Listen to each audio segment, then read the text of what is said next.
La puberté n'est pas toujours bien vécue par les adolescents qui voient leur corps se transformer. Voici un épisode rempli de conseils et d'astuces, j'espère que ça pourra vous aider. Parentalité et adolescence.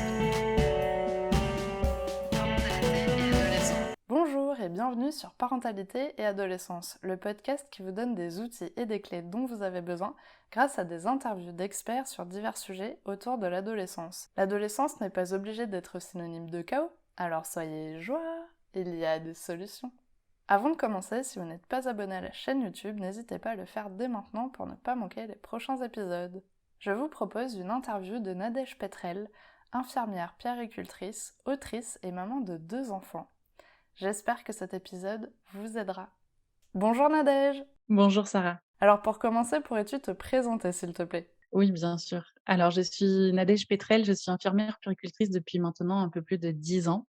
J'ai essentiellement travaillé donc en milieu hospitalier et les 2 dernières années où j'étais encore en structure, là, je travaillais, vraiment en structure petite enfance. Et maintenant depuis, 2020, j'ai uniquement donc, ma micro-entreprise avec laquelle, en fait, je propose de l'accompagnement à la parentalité. Donc je suis infirmière puéricultrice indépendante, si on peut dire ça comme ça. Et voilà, j'ai suivi, diverses formations, donc surtout en lien avec le jeune enfant et le bébé, donc sur tout ce qui, touche autour du portage bébé, massage bébé, yoga pour enfants, donc Mhm. là, pour le coup, avec les enfants plus grands. Je propose donc des relaxations, des méditations pour toute la famille, j'ai envie de dire, et je suis aussi donc depuis peu autrice du livre «Partager le meilleur avec mon enfant» qui est paru aux éditions Erol en septembre 2021.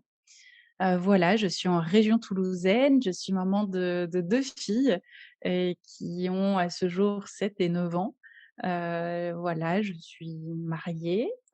Je ne sais pas trop ce que je peux dire de plus, mais déjà ça vous donne un petit aperçu. C'est super, mais merci beaucoup. Alors c'est vrai que ta plus grande est proche bientôt de la préadolescence. En tout cas, tu vas pouvoir vivre cette belle aventure qu'est l'adolescence. Et aujourd'hui, justement, on va parler ensemble de la puberté, donc cette fameuse période où le corps change.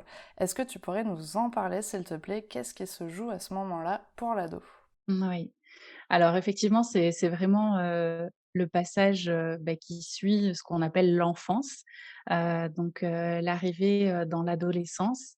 Donc c'est vrai que pendant la puberté, il y a pas mal de choses qui se mettent en place et notamment donc tous les organes reproducteurs qui finissent, leur boulot pour ensuite, effectivement, que, par exemple, les jeunes filles, puissent, accueillir, un bébé à l'intérieur de leur corps. Donc il y a plein de choses qui se passent. Effectivement, il y a l'apparition, des poils sur le corps, donc différents endroits, que ce soit donc là aussi au niveau des organes génitaux, au niveau des aisselles, au niveau des jambes et cetera. Il y a l'apparition des règles pour les jeunes filles. Il y a la voix qui peut changer aussi, qui peut muer chez les garçons et cetera. Les seins qui commencent à pousser chez les jeunes filles. Donc voilà, il y a beaucoup de choses qui se passent d'un point de vue, physique. Il peut y avoir de l'acné et cetera, et qui fait que, souvent, c'est pas forcément, évident pour, pour les enfants, adolescents, de vivre cette transition, de voir ce corps qui change, sans pour autant, avoir, d'impact en fait dessus et d'être vraiment dans le subir. Et donc en fait l'idée, c'est justement, d'accompagner les préadolescents, les adolescents dans ce changement, corporel, hormonal et cetera pour qu'ils puissent vivre, au mieux cette période-là, sachant qu'on le sait, hein, c'est pas, la période la plus simple en tout Ouais. cas, à vivre. Alors justement, c'est super, tu viens de dire qu'il fallait essayer de les accompagner au mieux. Alors justement, pour l'ado, ça peut être compliqué d'accepter son corps parce que effectivement, peut-être que dans sa tête, on a encore un enfant et finalement, on voit son corps un peu devenir un corps d'adulte et on n'est pas forcément aussi prêt à vivre ça. Est-ce que tu aurais des conseils justement à donner aux parents pour les aider à s'accepter et justement à les accompagner le mieux possible? Ouais. Alors, il y a plusieurs choses. Déjà, je pense que soit en tant qu'adulte, en tant que parent, c'est important d'être, au clair et au fait avec tout ce qui va se passer, d'essayer de ne pas en faire un sujet tabou et de pouvoir en parler, en fait, le plus librement possible. Alors, je sais que c'est très facile à dire comme ça, que c'est pas forcément le plus simple parce que ne serait-ce qu'autour de moi, j'ai pas mal de personnes qui justement rencontrent des difficultés pour pouvoir en parler, avec leurs enfants, quelle que soit, l'orientation, de leur enfant, hein, fille, garçon et cetera. Parce que, bah, nous, on n'a pas forcément été, habitués à en parler, en tout cas, librement avec nos parents et comme on n'a pas forcément, appris ça, c'est compliqué parfois de ne pas en faire à notre tour un sujet tabou. Mais c'est vrai que, bah, peut-être déjà en se documentant aussi, soi, en essayant peut-être, d'avoir des livres qui parlent du sujet, dans la bibliothèque, familiale et qui puissent être en accès libre, avec les enfants et leur dire: «Bah, tiens regarde, j'ai acheté, justement, un ouvrage, je sais pas, sur l'adolescence, sur la puberté, sur, les règles, sur, ce que vous voulez». La sexualité et cetera et en tout cas, sache qu'il est à disposition. Si jamais le sujet t'intéresse, tu peux le feuilleter et puis si tu as des questions, eh bien, n'hésite pas à revenir vers moi. Ça peut être un petit moyen détourné, en fait, de permettre aux enfants de s'informer sur le sujet, de revenir vers nous s'il y a des questions et pour nous, de leur donner accès à l'information sans forcément le verbaliser, bah, si on n'est pas forcément, à l'aise pour trouver, on va dire, les mots pour en discuter. Ensuite, ça va être, eh bien, d'appeler, un chat, un poil, un pénis et cetera. D'utiliser vraiment les bons et les vrais mots. Ça aussi, on n'est pas tous, vraiment habitués à ça. Pour autant, bah, voilà, un doigt, c'est un doigt, un œil, c'est un œil, un pénis, c'est un pénis, une vulve, c'est une vulve, enfin voilà, aussi peut-être se réapproprier, soi et peut-être, quand on discute, avec nos amis adultes, les vrais mots, les bons mots, c'est pas je veux dire, il y a rien qui va se passer en fait en utilisant, ce langage-là et plus on s'habitue au final à appeler, chaque partie de notre corps par leur vrai nom, plus ça devient aussi, simple de pouvoir avoir ce vocabulaire-là avec nos enfants et du coup, bah, de leur apprendre aussi tout simplement en fait, leur anatomie. C'est quand même important qu'ils puissent connaître justement leur corps et puis plus on en parlera avec ces vrais mots, plus nos enfants, adolescents, viendront aussi, vers nous facilement pour nous en parler. Et c'est vrai que ça, c'est important de pouvoir, avoir aussi cette relation de confiance pour que notre enfant puisse se sentir libre d'aborder tous les sujets avec nous, et pas qu'il se sente obligé, de cacher certaines choses ou peut-être d'aller chercher sur internet et de tomber sur des choses, enfin voilà, qui pour le coup, ne seraient pas de leur âge et cetera. Parce que, bah, même si on met le contrôle parental à la maison, on le sait, hein, au jour d'aujourd'hui, il y a quand même de plus en plus de jeunes qui ont, accès, aux écrans, Mmh. que ce soit téléphone ou autre. Il y a toujours un copain, une copine, qui, lui, va avoir accès à internet, depuis, son smartphone et du coup, potentiellement, trouver des informations qui là, pour le coup, ne seraient vraiment pas, adaptées à l'âge de notre enfant. Donc c'est vrai que, voilà, permettre cet espace de parole, libre, me semble quand même, important.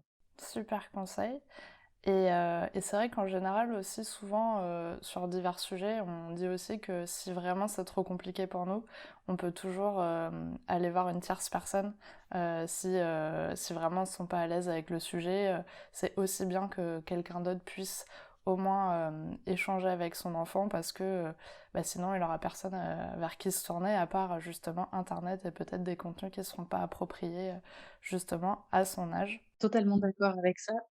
Parce qu'effectivement, ça peut être, une tatie, un tonton, un grand cousin, une grande cousine, un grand-parent, enfin, peu importe, un voisin, une voisine, enfin, je sais pas, quelqu'un qui, aura peut-être plus de facilité pour aborder le sujet. Le tout, c'est que l'enfant, effectivement, puisse avoir, une personne ressource, vers qui aller. Mmh.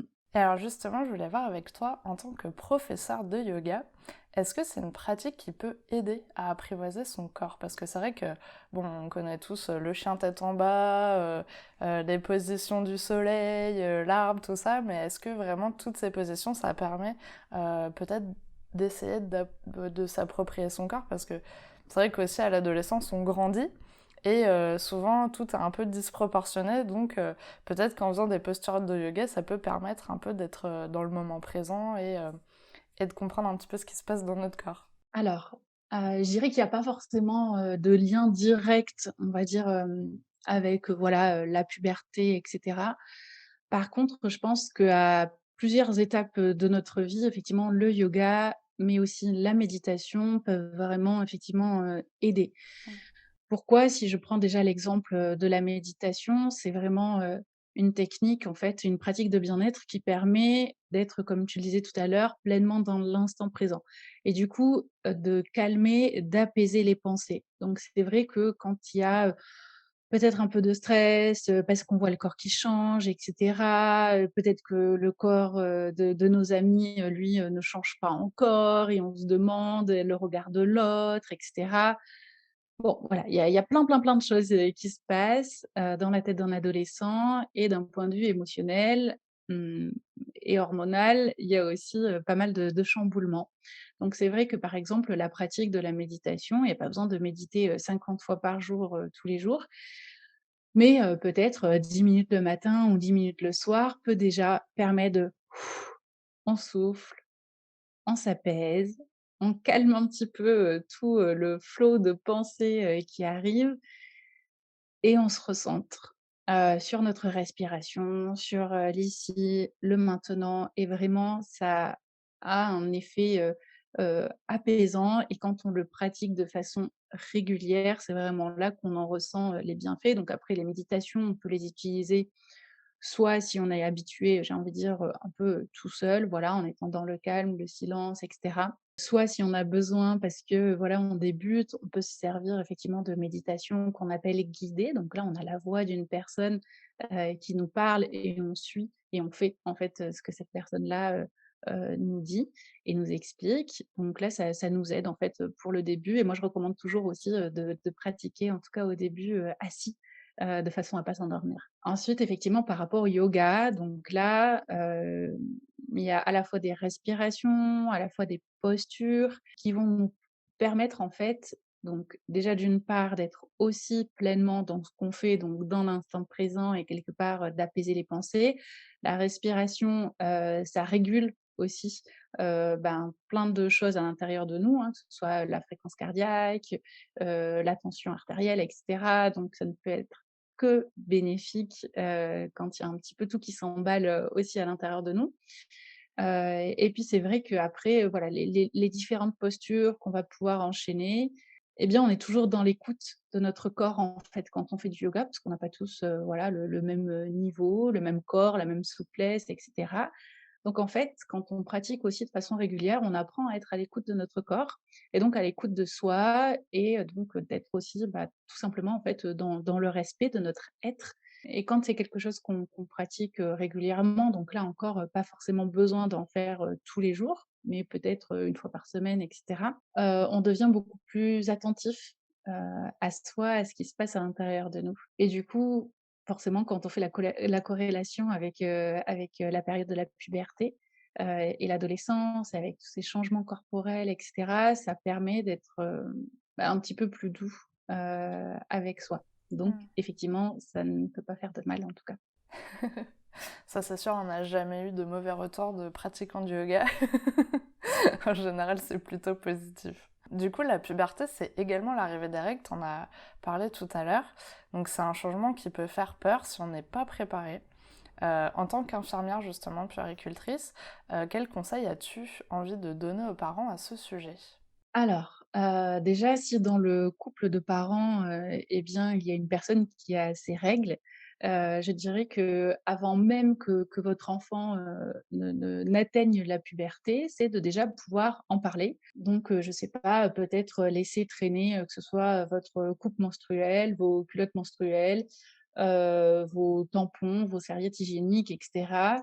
Alors quand je dis, laisser traîner, c'est pas, laisser, traîner, forcément les salles, mais en tout cas les mettre, à la vue pour que votre enfant, sache que ça existe, que vous ayez, là aussi, une fille ou un garçon, hein. Je pense que c'est important de sensibiliser, tout le monde sur le sujet, pas uniquement les Ouais, jeunes filles, mais de pouvoir en tout cas aborder déjà le sujet, même avant la préadolescence, expliquer, eh bien, que vous, voilà, tous les mois, eh bien, effectivement, vous avez donc, le sang qui coule, que ça s'appelle les règles et cetera. Expliquer un petit peu pourquoi est-ce qu'il y a ce sang qui coule? Donc expliquer que ce n'est pas grave, que ce n'est pas une maladie, que, voilà, c'est vraiment, le corps de la femme qui est fait ainsi et cetera. Pour que déjà votre enfant en ait entendu parler et pas que le jour où, bah, si jamais, c'est une jeune fille que vous avez, qui a du sang, dans sa culotte, qu'elle se demande: «Bah, mince, qu'est-ce qui se passe?» et que ce soit panique à bord. ouais, Mais bien que ce soit déjà en fait un sujet, connu, normal et donc ça, c'est vraiment pour moi, c'est la première des choses. En parler, vraiment, voilà, librement, même avec un enfant, qui a 5 ans, par exemple. Ensuite, eh bien, ça va être, bah, un petit peu comme on l'a dit tout à l'heure, de pouvoir essayer, d'en parler, avec un minimum de tabou, voire sans tabou du tout, si c'est possible et d'inviter toujours votre enfant à vous poser plein de questions. Alors pour donner un petit peu, des exemples un peu plus concret par rapport à ce que nous, par exemple, on a pu déjà mettre, un petit peu en place parce que comme tu le disais, voilà, j'ai déjà une fille de 9 ans et on sait qu'à partir de 9 ans, il y a déjà, des signes de puberté, chez certaines jeunes filles. Et bien nous déjà, on a commencé, par parler, des pertes blanches. Et ça, c'est quelque chose qui peut arriver, bien avant, les règles. ouais. Donc déjà informer, votre jeune fille que, par exemple, bah, c'est possible que de temps en temps, il y ait, peut-être un petit dépôt blanchâtre, dans la culotte ou que la culotte soit un petit peu mouillée et cetera. Et donc, bah, là aussi, expliquer ce que c'est, expliquer que c'est normal, expliquer que ça arrive, donc voilà, chez toutes les jeunes filles. Donc vraiment rendre un maximum de choses, bah, le plus naturel, possible, en fait, parce que tout simplement, c'est le corps humain, Ouais. qui est fait ainsi. Ensuite, je sais que nous, voilà, par exemple, on commence à parler de culottes menstruelles. Je lui ai déjà montré, à quoi ça ressemblait. On a déjà regardé ce qu'il existait sur des sites internet pour les jeunes filles, les différents modèles et cetera. Ensuite, pareil, avec les poils, dire que voilà, ben, sur notre corps, il y a des poils et que, ben, là, au jour d'aujourd'hui, peut-être que sous leurs bras, il y en a pas, mais que ça va arriver et qu'en fait, c'est chez tout le monde pareil. Pas toujours, ramener, en fait, au fait que, en fait, c'est tous les corps humains, qui, à un moment donné, de leur vie, vont changer. Pour qu'elle sache que enfin ou qu'il sache que voilà, ce sera pareil, chez les copains qui sont dans leur classe aussi. Alors nous, dans la classe de ma fille, effectivement, il y a, une jeune fille qui est déjà réglée, qui a déjà, voilà, la poitrine, qui commence à se former et cetera. Donc c'est vrai qu'il y a des questions qui sont arrivées aussi en fait, naturellement, de la part de ma fille et donc là, bah, c'est lui dire, «Ben, écoute, merci, je te remercie de poser, cette question et puis on va aller, effectivement, en discuter ou chercher les réponses ensemble parce que peut-être qu'on n'a pas les réponses et encore une fois, bah, soit comme tu le disais, on va aller chercher la réponse, chez, une personne de notre entourage ou alors, dans les livres. Et donc là, par exemple, je pense au livre de Charline Vermont que j'ai, ici et que je vous montrerai tout à l'heure, qui est vraiment, pour moi, une superbe, référence, à avoir à la maison, tant pour nos enfants que pour, nous aussi, parents.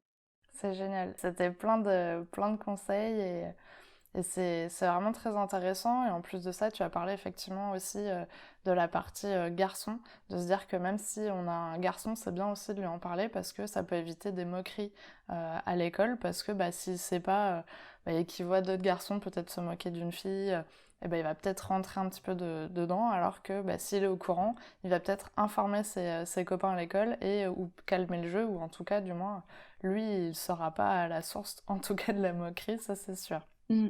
Mais c'est vrai Ouais. que c'est aussi intéressant que les garçons soient informés parce que bah, finalement on est ensemble à l'école et suivant où ça peut se dérouler, bah, ça peut être aussi soit de l'aide, soit en tout cas pas de la moquerie. Ça c'est déjà pas mal parce que c'est déjà assez compliqué à vivre comme ça sans qu'il y ait en plus de la moquerie qui se rajoute par-dessus. Du coup, la puberté, c'est aussi les premières envies, donc les premiers rapports sexuels. Donc en tant que parent, ça peut être un sujet délicat à aborder avec ses ados. Pareil, est-ce que tu as des conseils à ce sujet? Alors, et bien là aussi, c'est un peu enfin ça va un peu reprendre, ce qu'on a déjà dit, jusque-là. Donc déjà, ça va être, d'utiliser, les vrais, bons termes, les vrais mots et aussi d'en parler, en fait, dès l'enfance. Donc, forcément, on va adapter notre discours. On va pas forcément utiliser, les mêmes phrases, les mêmes formulations pour un enfant, qui a 5 ans que pour un enfant qui en a, 14. On est bien d'accord, on adapte son discours, mais pour autant, bah, voilà, déjà, des enfants, de 5 6 ans, des fois viennent vers nous et nous disent: «Bah, voilà, comment est-ce qu'on fait les bébés?» Ouais. Eh bien, la première des choses, ça va être d'essayer de répondre à cette question, de la façon la plus naturelle possible, là et aussi, et pas forcément de parler de petites graines qui s'immiscent on ne sait trop comment, voilà. Et peut-être de juste de dire que voilà, ben, c'est, la rencontre entre un spermatozoïde, un ovule, et qui fait que, ben, là, quand ils se rencontrent tous les 2, eh bien, il y a le bébé ensuite, qui se forme. On peut utiliser le terme fécondation si on en a envie, et que du coup, le bébé va se développer, grandir dans l'utérus de la maman et l'utérus qui se situe dans le bas du ventre de la maman. Donc déjà, commencer comme ça, petit à petit, à expliquer vraiment les choses. Parce qu'en fait, si on commence par parler de petites graines ou autre, il y a un moment donné, de toute façon, où on se retrouve coincé, parce que dans tous les cas, l'enfant va bien comprendre que la petite graine, elle rentre où, comment, c'est quoi cette graine? On n'est pas des fleurs et que même si c'est joliment imagé, il y a un moment donné où on se retrouve empêtré, avec notre histoire et on n'arrive plus forcément trop à s'en dépatouiller. Oui, parce que du coup, ça risque de créer trop de mystères et l'enfant va poser peut-être encore plus de questions que si jamais on avait répondu simplement dès le début. Oui, et puis à un moment donné, de toute façon, avec la préadolescence, l'arrivée au collège, ils vont en parler entre eux. Il y en a forcément qui, eux, seront au courant, qui peuvent déjà se moquer, si jamais, bah, le notre enfant, lui, parle de graines et qu'il ait jamais entendu parler, de d'autre chose. Et puis ensuite, le jour où lui, il sera vraiment informé, là, pour le coup, par ses copains, bah, il va peut-être se dire: «Ben mince, si jamais j'ai d'autres questions sur le sujet, est-ce que vraiment je peux aller poser la question, à mes parents?» parce que, bah, visiblement, voilà, ils ont du mal un petit peu à m'expliquer, pleinement les choses. Donc on en revient toujours, à ce qu'on disait aussi tout à l'heure, la relation de confiance et du coup d'avoir cet espace de parole, pour que notre enfant, puisse, pleinement nous poser, ses questions, à nous et que justement on puisse être maître pour le coup, des informations qu'on va leur donner pour leur en donner suffisamment pour, venir répondre à leurs questions, mais en même temps toujours que ce soit adapté à leur âge et comme on le disait encore tout à l'heure, qu'après ça finisse pas sur internet avec, tout et n'importe quoi. Ouais, c'est super. Donc après on peut aussi vraiment se servir de livres, hein. Il existe, plusieurs, encyclopédies sexuelles adaptées en fonction des âges. Il y a nous on a toute une collection, voilà, enfin où, alors je sais plus, c'est, genre, 4-6 ans et puis, 6-8 et puis, 8-10 ou 8-12, enfin je sais plus comment c'est réparti, mais c'est vraiment, en fonction de l'âge de l'enfant et pour autant ça explique, D'accord. vraiment ce qui se passe. Oui, ils ont trouvé les mots appropriés en fonction de l'âge et dans ce cas-là, c'est bien adapté. Petite question du coup qui est venue, c'est qu'à partir de quel moment, par exemple, voilà, bon, on fait de notre mieux avec notre enfant, et puis on se dit que potentiellement, peut-être qu'un professionnel sera plus adapté parce que vraiment c'est compliqué peut-être pour nous. Est-ce qu'on peut emmener du coup notre ado chez un gynécologue sans pour autant qu'elle ait déjà eu sa règle, peut-être pour justement lui expliquer certaines choses. Est-ce que c'est quelque chose qui peut se faire? Alors, gynécologue, sage-femme également, et qui peuvent effectivement, bien sûr, répondre aux questions. Alors moi, si je prends l'exemple, d'ici près de Toulouse, enfin sur Toulouse même, il existe par exemple des cercles de parole, des sortes un peu, d'ateliers, d'initiation justement pour aborder, tous ces sujets, que ce soit la puberté, la sexualité, les règles et cetera, avec voilà, pour lesquelles on peut aller avec nos enfants sans pour autant forcément dire de prendre un rendez-vous chez le gynéco, bien que ce soit possible, aussi bien évidemment. Mais voilà, en tout cas, il existe, dans certains endroits également, des cercles de parole et cetera. Il existe même parfois des petites cérémonies, des si on a envie et que c'est quelque chose qui nous parle, des petits «rituels de passage» entre guillemets, Mmh. pour, les jeunes filles qui viennent d'avoir leurs règles, pour vraiment les aider aussi à vivre en fait, tout ça positivement. D'accord. Parce qu'au-delà du tabou dont on a parlé tout à l'heure, c'est vrai que, si, une maman ou qui ne vit pas forcément, ses règles de façon, agréable, va peut-être pas transmettre, des quelque chose de très agréable, à sa jeune fille, par exemple.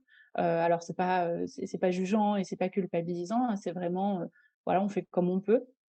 Mais c'est vrai que si on n'a pas un joli ressenti, c'est un peu comme quand on va visiter, par exemple, un pays. Si on l'a visité et que vraiment on n'a pas aimé, on va pas en faire des éloges. Bon Ouais. bah, là, c'est pareil avec les règles, si on les vit de façon douloureuse et que c'est compliqué et cetera, on va pas en faire des éloges, à notre jeune fille. Donc pour le coup, ça peut être intéressant justement aussi, comme je le disais, d'aller voir un professionnel qui Mmh. peut-être, pourra en parler, autrement et puis, bah, peut-être que, si notre jeune fille met des choses en place comme, des tisanes, des bouillottes, du yoga et cetera. Peut-être que ça donnera aussi, à la maman envie de faire pareil et qu'elle pourra découvrir, même si c'est, plus tard, des techniques, des pratiques qui peut-être, pourront lui permettre de vivre, ces moments de règles, de façon un petit peu plus sereine. Très bonne idée. Alors, on arrive à la question pour les auditeurs. As-tu un message à transmettre aux personnes qui nous écoutent aujourd'hui, en plus de tout ce que tu nous transmets déjà pendant cet épisode? J'ai envie de dire, si jamais c'est compliqué pour vous, déjà je vous comprends, vraiment parce que c'était un sujet, tabou, en tout cas par exemple, pour moi, entre mes parents et moi et sachez qu'en tout cas que c'est possible d'en faire quelque chose qui ne soit plus tabou. Ça demande un petit peu de temps, ça demande de la patience, ça demande de l'indulgence aussi, envers nous-mêmes. N'hésitez pas à vous entourer, comme, tu disais tout à l'heure, de personnes peut-être ressources et qui en parleront, de façon, un peu plus aisée que vous. C'est pas grave si jamais c'est pas vous qui en parlez, à votre enfant. Comme on disait, vraiment pour moi le principal, c'est que nos enfants puissent avoir une personne en qui ils ont confiance, une personne ressource vers laquelle aller et puis, bah, si c'est vous, c'est top, si c'est pas vous, c'est pas grave. Le principal, c'est qu'ils puissent, trouver quelqu'un qui répondra à leurs questions, encore une fois, tout en les protégeant de tout ce qu'on peut trouver, sur le net. Génial. Merci beaucoup pour ce message. Alors, avant-dernière question, as-tu des ressources sur la puberté que tu aimerais nous partager, s'il te plaît? Oui, alors c'est pas forcément, sur la puberté, de façon, générale, mais c'est, sur, voilà, l'adolescence, la sexualité et cetera. Donc je vais vous montrer, j'espère qu'on verra bien. Donc il y a le livre «Corps, amour, sexualité, les 5 questions», que vos enfants vont se poser. Donc comme je le disais tout à l'heure de Charline Vermont, je pense que si jamais il y a un seul livre à avoir, ce sera, celui-là. Ensuite, sur tout ce qui est plus sexualité, mais là vraiment pour, les adolescents, quand même, je dirais, assez grands, à partir de bien 14-15 ans, il y a le livre «Sexpérience, les Ouais. réponses aux questions des ados», d'Isabelle et Margot Fried-Filiosa. Hop, donc là c'est celui-ci, donc il y a quand même pas mal de schémas et cetera, donc là c'est vraiment, quand même pour, voilà, bien les ados. Ensuite, il y a «L'adolescence autrement» de Catherine Dumonteil-Crémer. Donc là aussi, j'ai l'impression que celui-là, il fait des reflets, et qui peut être, également intéressant. Et ensuite, en ouvrage qu'on peut utiliser aussi, pour les enfants un petit peu plus jeunes, mais pour commencer déjà à parler de Ouais. tout ce qui est intimité et cetera, il y a donc Le Petit Illustré, de l'intimité que j'aime beaucoup. Donc celui-ci, c'est sur les organes génitaux, féminins. Il existe aussi, sur les organes génitaux, masculins. Nous, on ne l'a pas à la maison et puis après, comme je le disais tout à l'heure, il y a des encyclopédies, donc là, je les ai pas prises avec moi. Je crois que ça s'appelle l'encyclopédie, sexuelle ou quelque chose comme ça, pour les enfants avec des âges, vraiment, différents à chaque fois et du coup, bah, de pouvoir lire le livre avec notre enfant. Ça nous permet, de faire passer l'information de façon indirecte et en même temps, bah, notre enfant va peut-être pouvoir poser, des questions, au moment de la lecture et voilà et vraiment si jamais vous savez pas y répondre et ben, c'est pas grave, vous dites que vous allez chercher ensemble et il y a pas de souci avec ça. Super, bah, merci beaucoup. En tout cas, c'est vrai que moi j'ai cette expérience justement à la maison et il est vraiment bien fait. Effectivement, il y a plein de schémas. Enfin, c'est vraiment utile et même moi, à mon âge, j'ai appris plein de trucs. Donc, je me Mmh. dis que vraiment, l'information, c'est vraiment important de la donner au maximum, qu'importe le moyen, que ce soit une personne ressource, un livre ou un site internet approprié qui donne la bonne information. C'est vraiment important. Et du coup, pour finir, où pouvons-nous suivre tes aventures? Alors, beaucoup sur Instagram, sous le pseudo Un amour au naturel, donc tout attaché, tout en minuscules. Aussi sur mon site internet, donc unamouronaturel.com, donc où là, il y a les relaxations, les méditations que je mets à disposition. Il y a aussi, un programme de yoga à faire, en famille. Donc là, Super, c'est avec les enfants un petit peu plus jeunes, par contre. Voilà. c'est génial. Bon, en tout cas, je mettrai tous les liens en description, donc ça sera très facile de retrouver tout ça. Et merci beaucoup en tout cas d'avoir pris le temps de répondre à toutes mes questions. Je pense que cet épisode sera riche en informations. Et en tout cas, ce qu'on pourra retenir de cet épisode, c'est que la communication, c'est le plus important. Merci beaucoup Nadège. Merci Sarah. Merci à toutes et à tous.